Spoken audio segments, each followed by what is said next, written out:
Percentage and दूसरा chapter average कैसे निकालते हैं वो मैं बता चुका हूँ। आज बताऊंगा एक साधारण सा चैप्टर है, सबसे आसान मुझे लगता है मैथमेटिक का सबसे आसान चैप्टर यही है, जिसको एसआई बोलते हैं। क्या बोलते हैं? एसआई।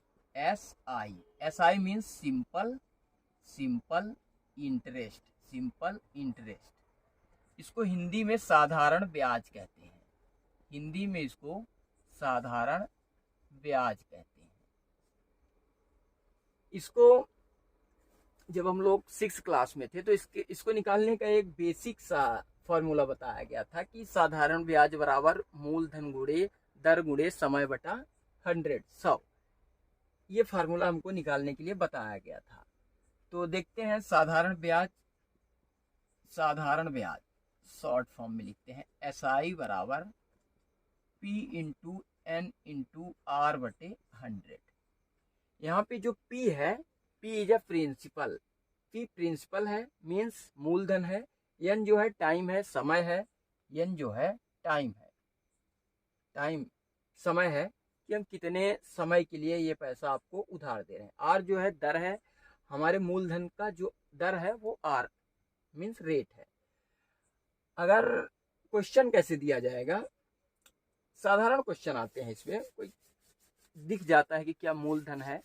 हमको देखना ये है कि हम कितना पैसा कितने समय के लिए और कितने दर पर दे रहे हैं, ये देखना है। सबसे पहले तो हमको क्वेश्चन में यही देखना है कि दर पहचानना है और समय पहचाननी है और मूलधन पहचानना है। क्वेश्चन आएगा कि जैसे कि 5,000 का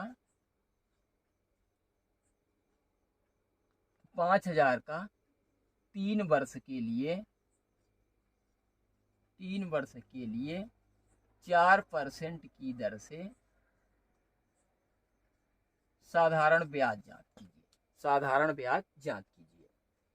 आपको करना क्या है, या तो आप इस फॉर्मूले में रख सकते हैं सीधा सीधा। एस आई बराबर पी जो है मूलधन है। मूलधन कितना है? क्वेश्चन कह रहा है 5,000 रुपए। हम 5,000 रुपए किसी को 4% की दर से 3 वर्ष के लिए हम उधार दे रहे हैं।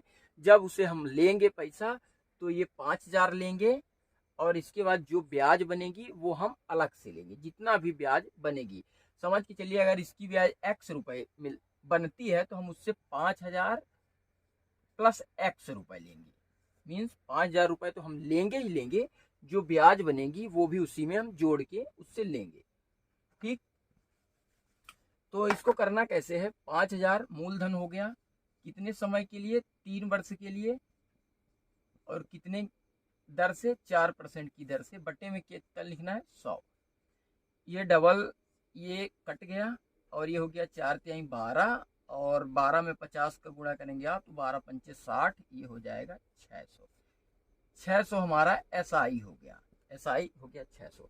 हमने किसी व्यक्ति को पैसा उधार कितना दिया था? 5,000 रुपए, और ब्याज कितना बना? 600 रुपए। तो वो जब हमको 3 साल बाद वापस करेगा तो वो हमको 5,600 रुपए देगा। मतलब कि 600 रुपए उस पैसे का हमारा ब्याज बन गया। जो मूलधन हम उसको दिए थे उसका 600 रुपए ब्याज बन गया। अब इसको अगर इस फॉर्मूले में आपको नहीं रखना है तो करना क्या है, जो मूलधन है और ये जो दर दिया गया है, तो मूलधन का कितने परसेंट दर कह रहा है उतना परसेंट आप निकाल लीजिए। 5,000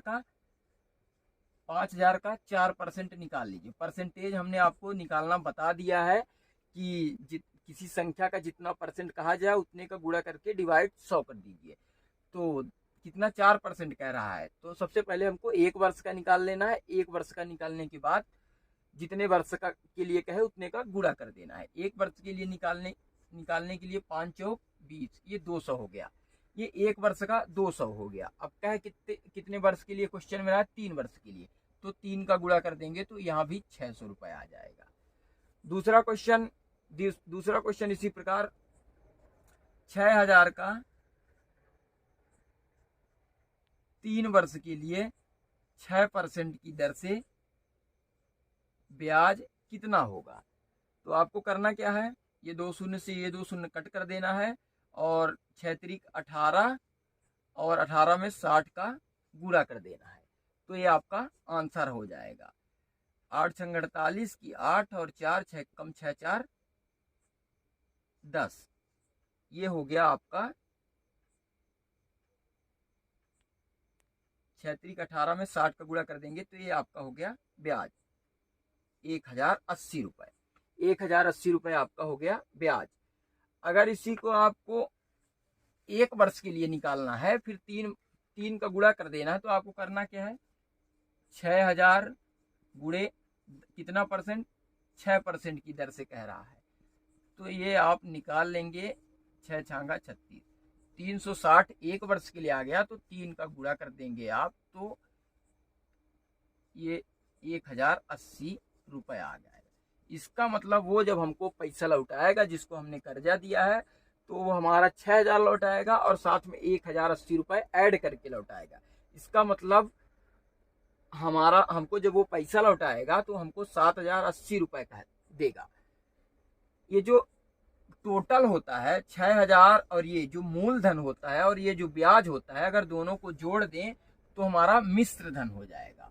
मिश्र धन और मिश्र धन का फॉर्मूला होता है मूलधन धन ब्याज। मूलधन प्लस ब्याज। मूलधन कितना है 6000, ब्याज कितना है 1080, दोनों को जोड़ देंगे तो 7080 आ जाएगा। 7000। तो इसी प्रकार आपको सॉल्व कर लेना है, ज्यादा कुछ कठिन नहीं है, बस कॉन्सेप्ट यही रहेगा। क्वेश्चन घुमा सकता है, क्वेश्चन पूछने का तरीका बदल सकता है, लेकिन उसका भाव यही रहेगा, आपको करना इसी तरीके से है। तो ठीक है, आशा करता हूं आप कर लेंगे। अगर क्वेश्चन आपको समझ कर आया होगा या कॉन्सेप्ट आपको समझ में आया होगा तो लाइक करें, शेयर करें एंड फॉलो जरूर कर लें। ठीक है।